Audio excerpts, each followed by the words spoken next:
అమ్మమ్మ ideas channel ఎం రామలక్ష్మి నా పేరు. మీకు మ్యాంగోస్ ఎందుకంటే అన్ సీజన్లో మన మ్యాంగోస్ని ఆస్వాదించాలంటే దొరకవు కదా, అందుకోసం చెప్పేసి నేను ఒక చిన్న ట్రిక్ చెప్దామని చెప్పేసి సలహా ఇద్దామని చేస్తున్నాను. ఇది యాక్చువల్లీ పెద్ద రసాలు మామిడి పళ్ళు జ్యూస్ చేశాను. ఇలా జ్యూస్ తీసాను అన్నమాట. ఇది దగ్గర ఇది ఇంతవరకు వచ్చింది ఆ జ్యూసు. వస్తే ఆ జ్యూస్లోను నేను బెల్లం వేసి స్టవ్ మీద పెట్టి బాగా మరగనిచ్చి ఏంటంటే మన దగ్గరుండి కలుపుకోవాలి, లేకపోతే అడుగుంటుంది. ఇక్కడి వరకు అయిందనమాట. ఇక్కడిదల్లా ఇంత చిక్కగా వచ్చాక దీన్ని మనం ఏం చేయాలంటే నేను తాండ్ర చేయటానికి పళ్ళాల్లో వేసి దగ్గర 2-3 రోజులు ఎండల్లో పెట్టాక దీన్ని చూసారా, ఇలాగ నేను 10 ప్లేట్లు చేశాను అనమాట. ఇప్పుడు మళ్ళీ ఇది తయారు చేసింది కూడా ఇప్పుడు సగం వరకు పెద్ద ప్లేట్లు వేసి నేను ఎండలో పెట్టడం జరిగింది. సరే వీడియోలో చూపిద్దామని చెప్పి చేస్తున్నాను. యాక్చువల్లీ మనం ఇలా తాండ్ర చేసుకున్నాక దీన్ని మనం తీసుకుని రోల్ చేసుకుని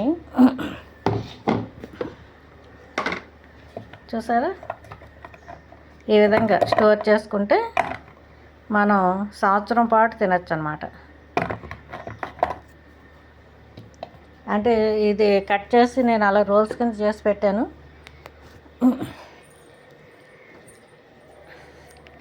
ఇదిగోండి, డీప్ ఫ్రిడ్జ్లోను ఇలా కవర్స్ జిప్ లాక్ కవర్స్లో వేసి పెట్టేసి డీప్ ఫ్రిడ్జ్లో పెడితే ఇలా ఇదే ఉంటుంది. అక్కడ కూడా తాండ్ర చేసి పెట్టాను చూడండి బాక్స్లో. మీకు ఇంకోటి కూడా నేను చూపిస్తా. ఇది మనం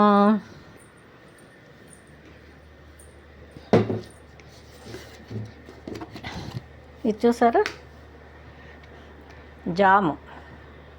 జామ్లా చేశాను అన్నమాట దీన్ని. ఇది మనకేంటంటే బ్రెడ్లోను దోశల్లోను వాటిలోను మనం దీన్ని జామ్ కింద రాసుకుని మనం తినచ్చు. ఇలా జామ్ కింద చేసి ఇది డీప్ ఫ్రిడ్జ్లో పెట్టేసాను. ఇలా చేసి పెట్టుకోవడం వల్ల మనకేంటంటే మ్యాంగోస్ దొరకవు కదా సీజన్ అయిపోయాక.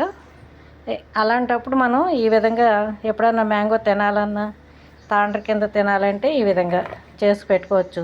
దీన్నేమో స్క్వేర్ షేప్లో కూడా మనం కట్ చేసి పెట్టుకోవచ్చు అన్నమాట. నేనేంటి స్క్వేర్ షేప్లో చేసి ఒకదాని మీద ఒకటి పెట్టి ఇది చేసే కంటే ఇలా చేసేస్తే పిల్లలు ఈజీగా తినేస్తున్నారు. దీని నిండా చేసి పెట్టాను, అయిపోయినాయి, ఇంకా అవే ఉన్నాయి. ఇప్పుడు ఇవి కూడా తీసి మనం రోల్స్ చేసి పెట్టేద్దాం. ఎండలో నుంచి తెచ్చిన వెంటనే తీయాలి, లేకపోతే ఇవి తీయడానికి రాదనమాట. ఎండలోంచి తెచ్చిన వెంటనే 2 రోజులు ఎండబెట్టాక తీస్తే అప్పుడు మనకి ఈజీగా తొనల్లా లేచి వచ్చేస్తుంది. ఇదంతా చాలా ఈజీగా వచ్చేస్తుంది. ఆ విధంగా చేసుకోండి. బెల్లం వేసుకోండి, షుగర్ వాడద్దు. నేను ఇది ఏంటంటే దీన్ని ఖర్జూర బెల్లం అని చెప్పేసి ఆయన అంటే నేను ఆర్గానిక్ షాప్లోను నేను ఆయిల్స్ తెచ్చుకున్నప్పుడు అక్కడి నుంచి తెచ్చాను అన్నమాట. ఇది యాక్చువల్లీ చాలా గమ్మీగా ఉంది, ఇదంతా మెత్తగాను ఉంది, తొందరగా కరుగుతుంది. అలాగే మనం వేరుశనగ గుళ్ళు చేసుకోవాలన్న ఉండలు అచ్చులు పోసుకోవాలని బెల్లం చాలా బాగుంటుంది అన్నమాట, ఆ జిగురు పట్టుకుని. ఓకే అండి, మీరు ఈ వీడియో నచ్చితే లైక్ చేయండి, షేర్ చేయండి, సబ్స్క్రైబ్ చేసుకోండి. Thank you so much. Encourage చేయండి, అలాగే నలుగురికి షేర్ చేయండి. అమ్మమ్మ ఛానల్ని లైక్ చేయండి. ఎందుకంటే ఎక్కువగాను ఎవరో చేసుకోవట్లేదు అన్న డిసప్పాయింట్ తోటి నేను కొంత చేయలేకపోతున్నాను. వీడియోస్ చేసినవి కూడా పెట్టలేకపోతున్నాను. ఎందుకంటే నా వీడియోస్ ఎవరికి నచ్చట్లేదేమో అన్న ఉద్దేశంతో కొంచెం ఇన్ఫీరియారిటీ కాంప్లెక్స్ అంటారు కదా, అలా ఫీల్ అవుతున్నాను అనమాట. Thank you so much. Like చేయండి, షేర్ చేయండి, అమ్మమ్మ ఛానల్ని ఎంకరేజ్ చేయండి. అందరూ బాగుండాలి, అందులో నేను ఉండాలి. God bless you, all of you. Thank you so much.